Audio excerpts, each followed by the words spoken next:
এই মুহূর্তে আমরা রয়েছি সিলেটের ওসমানী মেডিকেল কলেজ হাসপাতালে। আপনারা জানেন গত রাতে সিলেট ওসমানী মেডিকেল কলেজ হাসপাতালের ইন্টার্ন চিকিৎসকদের উপরে রোগীর স্বজনদের একটি হামলার অভিযোগ আমরা পেয়েছিলাম এবং এই হামলার অভিযোগের পর থেকেই কিন্তু ইন্টার্ন চিকিৎসক যারা রয়েছেন তারা কিন্তু কর্মবিরতিতে রয়েছেন।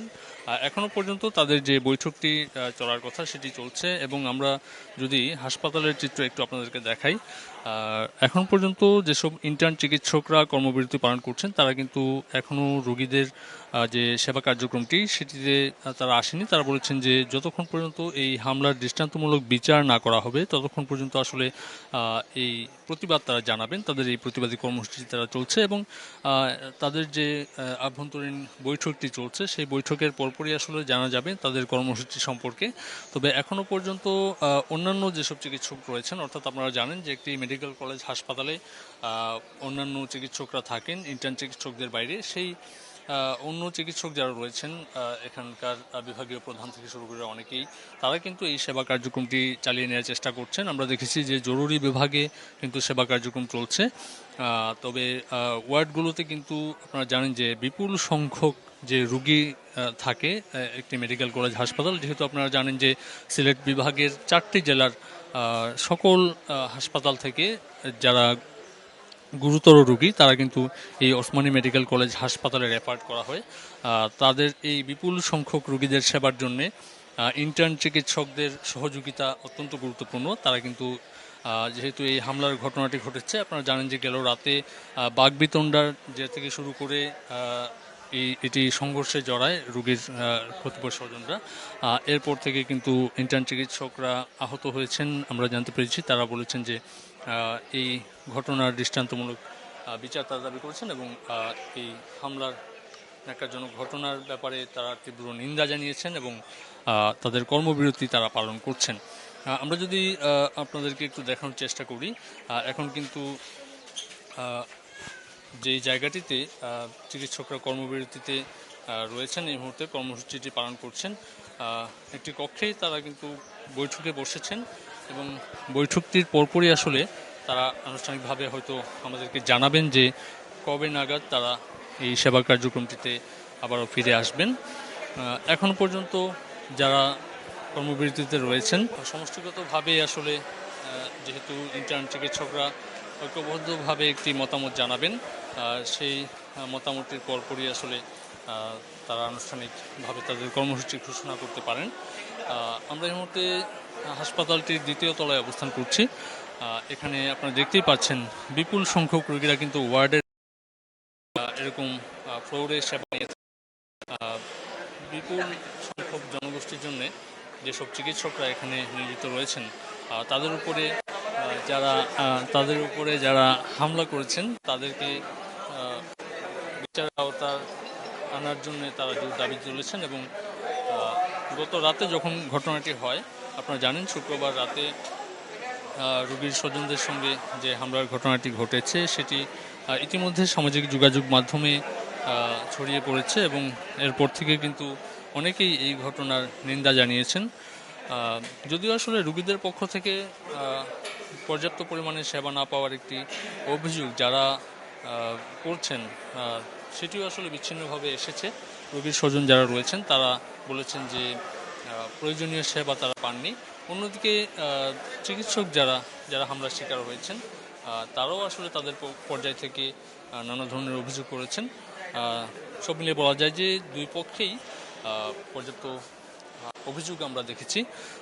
তবে এই ঘটনাটির শান্তিপূর্ণ সমাধান করতে রাতেই কিন্তু ঘটনাস্থলে পুলিশ এসেছে এবং আপনারা জানেন যে হাসপাতালে একটি পুলিশ ক্যাম্প রয়েছে। এই জায়গাতে যারা নিয়োজিত দায়িত্বশীল আইনশৃঙ্খলা রক্ষাকারী বাহিনীর সদস্যরা এবং পুলিশের পাশাপাশি আপনারা জানেন যে হাসপাতালে আনসার সদস্যরা নিরাপত্তার দায়িত্বে রয়েছেন। সেই আনসার সদস্যরা কিন্তু এই নিরাপদ পরিবেশ বজায় রাখার চেষ্টা করেছেন এবং যাতে হাসপাতালের বহিরাগত কেউ হাসপাতালে হামলা করতে না পারে সেই ব্যাপারটিও কিন্তু নজরে রেখেছে পুলিশ।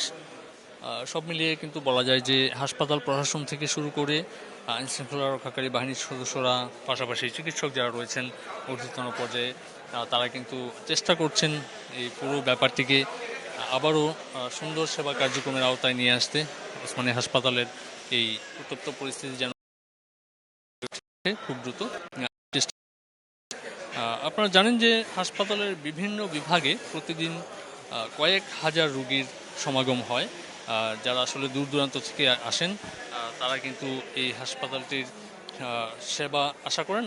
অবশ্যই বলা চলে যে সিলেট অঞ্চলের হাসপাতালে মানে চিকিৎসা সেবা খাতে সিলেট ওসমানী মেডিকেল কলেজের ভূমিকা অত্যন্ত গুরুত্বপূর্ণ। এখানে কিন্তু আপনারা জানেন একদম হাওর অঞ্চল থেকে শুরু করে সিলেট অঞ্চলের যেসব অন্যান্য জেলাগুলো রয়েছে, হবিগঞ্জ, মৌলভীবাজার, এই দুটি জেলার মানুষও কিন্তু এখানে চিকিৎসা নিতে আসেন। পাশাপাশি বিপুল সংখ্যক হাওরের জনগোষ্ঠী যারা সুনামগঞ্জের হাওর অঞ্চল থেকে আসেন, তারাও কিন্তু চিকিৎসা সেবার একমাত্র সর্বশেষ ভরসাস্থল উন্নত চিকিৎসার ক্ষেত্রে কিন্তু এই সিলেট ওসমানী মেডিকেল কলেজ হাসপাতাল। আপনারা যদি ভেতরকার চিত্র আপনারা দেখেন, ওয়ার্ডের বাইরে যে বারান্দাটি রয়েছে সেই বারান্দাটি পর্যন্ত কিন্তু প্রচুর রোগীর আমরা দেখতে পাচ্ছি, যারা আসলে অধীর আগ্রহে অপেক্ষা করছেন তাদের পুরোদমে হাসপাতালের চিকিৎসা সেবা যেন চালু হয়। যদিও আসলে হাসপাতালের যারা দায়িত্বশীল রয়েছেন তারা বলেছেন যে সেবার কার্যক্রমটি চলছে, যদিও আসলে ইন্টার্ন চিকিৎসকদের পক্ষ থেকে বলা হচ্ছে যে কর্মবিরতিতে তারা থাকবেন যতক্ষণ পর্যন্ত এর সুন্দর একটি সমাধান না হবে। আমরা যদি একটু হাসপাতালের ভেতরের চিত্র একটু দেখানোর চেষ্টা করি আপনাদেরকে, তাহলে হয়তো আপনারা দেখতে পাবেন ওয়ার্ডের ভেতরে যারা রয়েছেন, ওয়ার্ডের ভেতরেও কিন্তু বিপুল সংখ্যক মানুষের সমাগম, যারা রোগী এবং রোগীর স্বজন যারা রয়েছেন।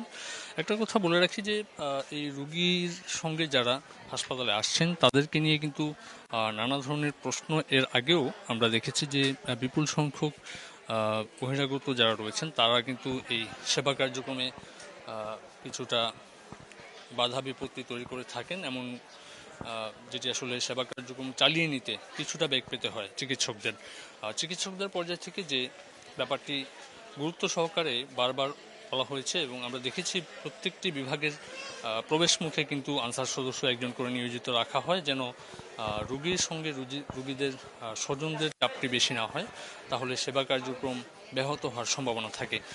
সম্ভবত এমন কোনো কাজ থেকেই, যদিও আসলে আনুষ্ঠানিকভাবে এখনও তারা বক্তব্য দেননি, এখনও পুরো ব্যাপারটি বলা যাচ্ছে না যে কেন আসলে বা কী কারণে আসলে এত এই হামলার ঘটনাটি এত বড় আকারে ছড়িয়ে পড়ে। এবং আমরা যে ভিডিওটি আমরা দেখেছি সেই ভিডিওতে দেখা গিয়েছে যে মারমুখী অবস্থানে দুই পক্ষকে আমরা দেখেছি, এবং রোগীর স্বজনদের যারা বহিরাগত যাদেরকে বলা হচ্ছে, যারা বাইরে থেকে এসেছেন এমনটি আসলে বলা হচ্ছে, যে তারা চিকিৎসকদের উপরে যে মারমুখী আচরণ দেখিয়েছেন সেটিও আসলে অপ্রত্যাশিত বলা চলে। কেননা হাসপাতাল কর্তৃপক্ষ কখনোই আসলে রোগীর ক্ষতি হোক এমনটি চায় না, এমনটি আসলে হাসপাতাল কর্তৃপক্ষ বলছেন। এবং রোগীর স্বজনরা যেটি বলছেন যে প্রয়োজনীয় চিকিৎসা না পেলে মানসিক অবস্থার বিকৃতি হতে পারে, এমনটি আসলে তারা বলছেন যে মানসিক অবস্থা ধরে রাখা যায়নি, এরকম একটি কিন্তু দুই পক্ষ থেকেই মতামত আমরা পেয়েছি। তো এখন আসলে কর্মবিরতি যেহেতু চলছে, কবে নাগাদ এই কর্মসূচি শেষ হবে, কবে নাগাদ এই হাসপাতাল কর্তৃপক্ষের সেবা কার্যক্রম আবারও স্বাভাবিক অবস্থায় ফিরে আসবে, সেটি কিন্তু এখন